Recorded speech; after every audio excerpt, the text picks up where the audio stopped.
Ok, merci Monsieur le Président. Je m'appelle Alimata Traoré, je viens du Mali.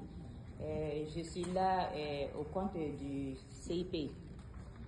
Donc nous remercions beaucoup les traités et puis le secrétariat et puis le groupe expert droit des agriculteurs qui n'ont ménagé aucun effort pour pouvoir travailler pendant ces années pour la réalisation du droit des agriculteurs.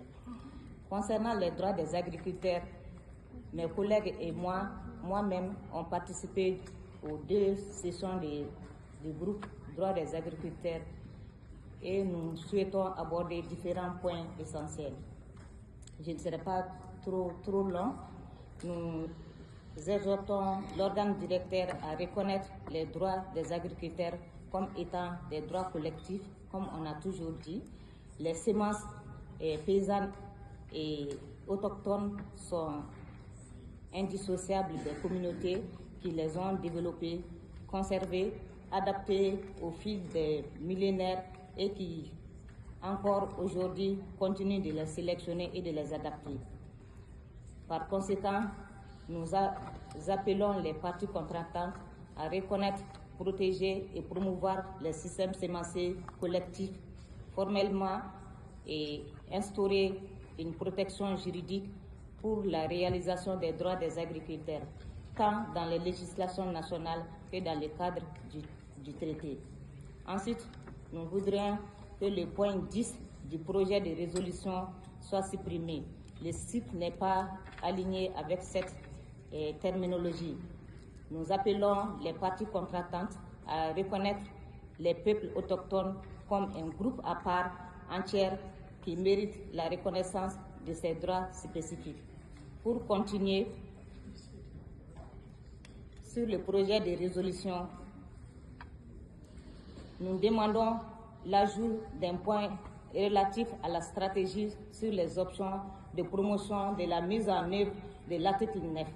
Cette stratégie fait l'objet de discussions approfondies lors des 5e et 6e réunions du groupe expert droit des agriculteurs sur les mesures de développement agricole avec une contribution effective des agriculteurs et nous devons pouvoir l'utiliser.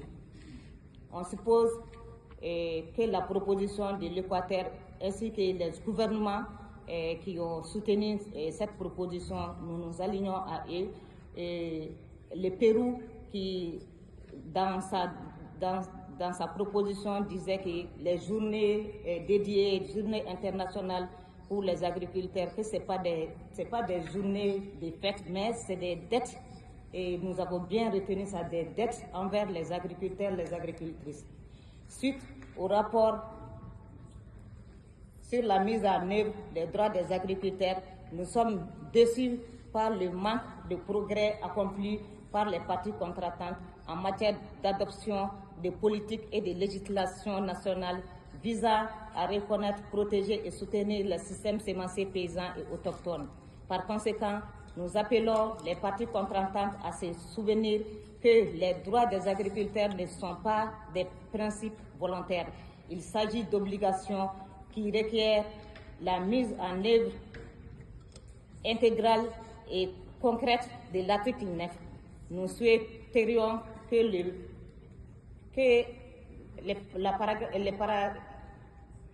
paragraphe 6 de la résolution soit clarifié en conséquence.